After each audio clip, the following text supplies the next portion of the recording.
ConcreteGeniusMedia.com, man. It's your boy, Sauce Mackenzie. Thank you for joining me, man. Appreciate you. Follow me on all socials at Concrete Genius Pod, man. Hello, how you doing? I appreciate you, man. Yesterday was a great day in sports. I want to start off with my Notre Dame fans. Of course, I'm in Indiana, man.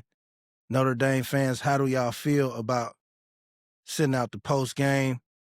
I talked to some parents who got, around the program, and I found out it was a team vote, so that kind of lightened my stance. I understand feeling like you got screwed over, so I'm not going to speak out against athletes making decisions that they think are beneficial to them. When I thought it was a school decision, I kind of hated it. But if a vote was taken in that locker room, I'm never one to go against college kids making decisions that personally affect their future. You know what I mean? That's what football is. That's what sports is. And I can't champion the young people of tomorrow without giving them the grace that I would like at their age. So after talking to several people I know with connections inside the program, do I agree with it? No. Personally, I don't. I would have said, go ahead, go to whatever bowl they send you to and smack the shit out of somebody, right? That's my initial reaction. Let the seniors get some film. Let the incoming the rising freshmen, the ones about to be sophomores, let them get some work. 3 more weeks of practice. That was my whole philosophy and thinking about it before I knew the players had voted. Once I found out the players voted, of course, like I said, I respect their decision. And then another point was made to me that I didn't think about initially at first. But again, I told you I have a lot of Notre Dame people in my circle. My phone's been blowing up all day. Social media, especially on Facebook, with me being in Indiana, most of my Facebook friends are Notre Dame fans initially. And the point was Notre Dame is a standalone entity, right? They have their own contract with NBC, so they're big business, right? Regardless of how you feel about the Fighting Irish, they're big business for a reason.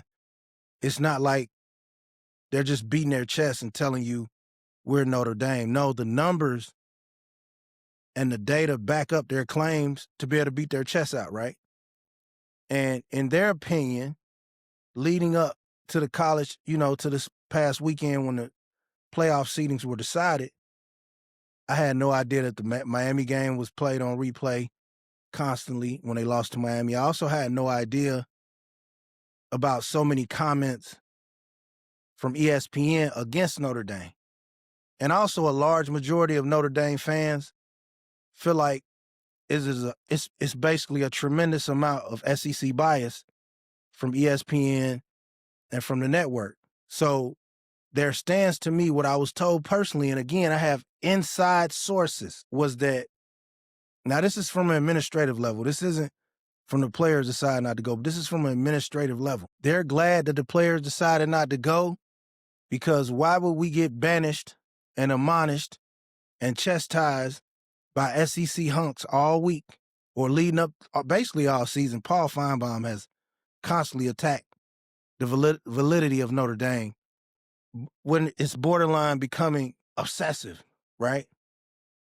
But my direct statement given to me was, why would we go make money for ESPN when they basically told us we don't deserve to be in a championship bowl series, and they basically campaigned in us not being in the game?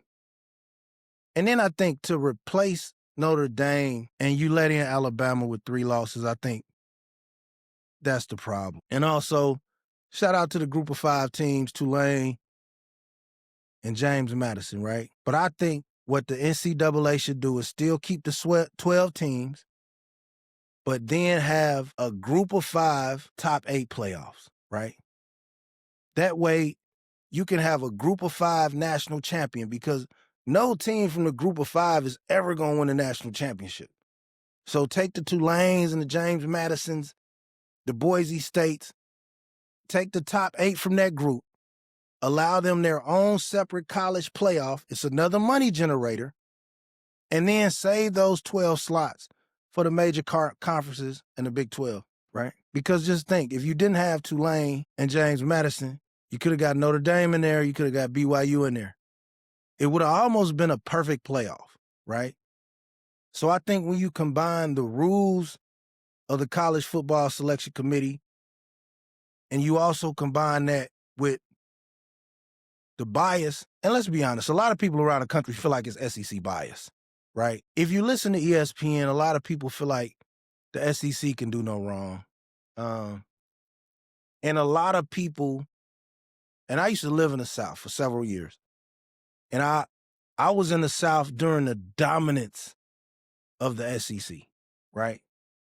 Early 90s, once they started the SEC championship, Florida's run, Alabama's run, just Auburn.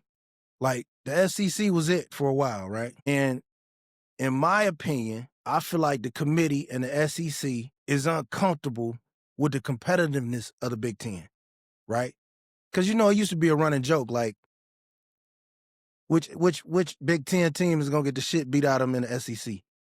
I mean, I lived through that, right? So now that the tables have turned, and in my opinion, 2 of the 8 best teams in the country reside in little old Indiana, the home of Hoosiers? You mean to tell me the home of Bobby Knight has 2 of the top 8 football teams in America? Man, them cowboy boot wearers couldn't let you do that, man. It was not gonna happen, and it's unfair. But they sick of Indiana having 2 teams in there. They sick of the Big Ten becoming what it's became. And through all unscrupulous measures, they wanted to show Notre Dame, not so fast. Not so fast. You're not in charge. So after contemplating and thinking about it, I still don't agree with what Notre Dame did, but I understand. And I agree with it because I know those players. I know a lot of families on the team. I know a lot of people around the school, involved in the school. When things happen with Indiana schools, I'm going to get at least 30 to 125 texts because that's how involved I am between players, families, people involved, no coaches, people involved in administration. I mean, I'm from Indiana. I know this state like the back of my hand. And I'm also probably, when it comes to just what's going on, I'm by far the biggest solo voice in the state, right? Recognizable face, you know what I mean? As far as having nationwide coverage.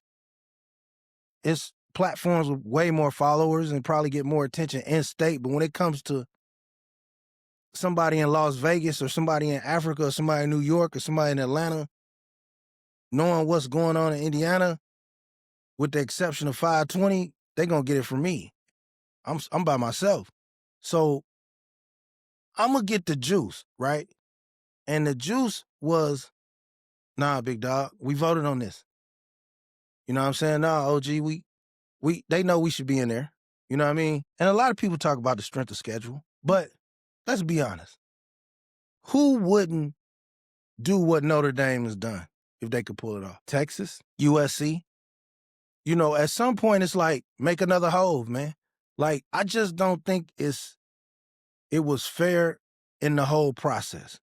Between the 2 group of 5 teams in Alabama, somebody shouldn't have got in, and it should have been a spot made for Notre Dame. But in typical Notre Dame fashion, that money and that influence is going to get on your ass, man. Them Catholics do not fuck around. You ever see niggas standing outside waiting for the Pope? All them niggas is Notre Dame fans. And they ain't even counting the Black Baptist Notre Dame fans. The white Baptists, the atheists.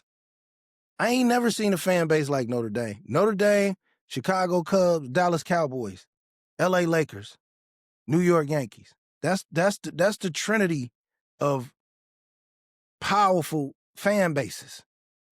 And within 24 hours, I think it was probably less than that, but I saw where it said if Notre Dame is in the top 12, they're 100% guaranteed to the playoffs. That's when you got some juice, man. Like, I know they get a lot of Under Armour jokes and Touchdown Jesus jokes, but Notre Dame moves like the mob. Don't get it twisted, right? So if you fuck over the mob, you don't fuck over the mob twice. So they did what they had to do. I know a lot of them kids. I know a lot of those parents.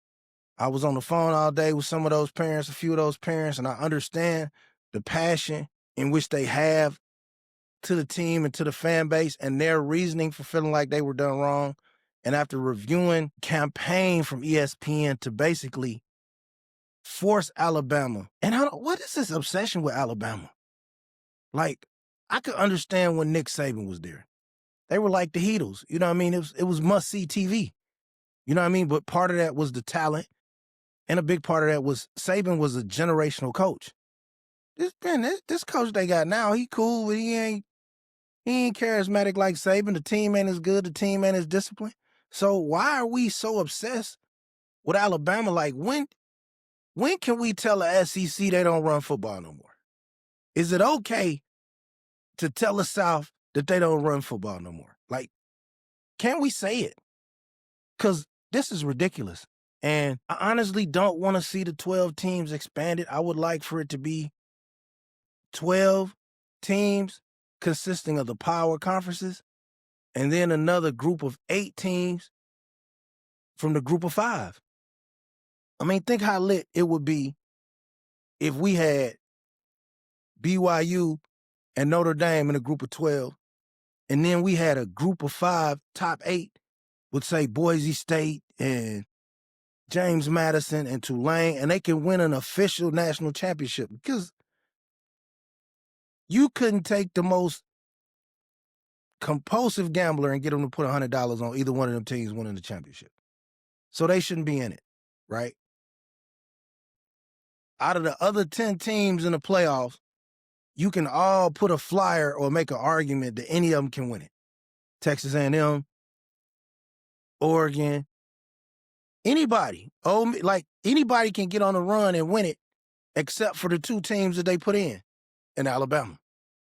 So, Notre Dame fans, y'all know I'm riding with you, man. I don't go against the mob. I make alliances with the mob, but I'm going to be honest. And my initial reaction was to say they should have played, but once I started talking to the parents and I started getting some inside information about how they felt and the fact that the kids voted on it, that was powerful enough for me, man. God bless.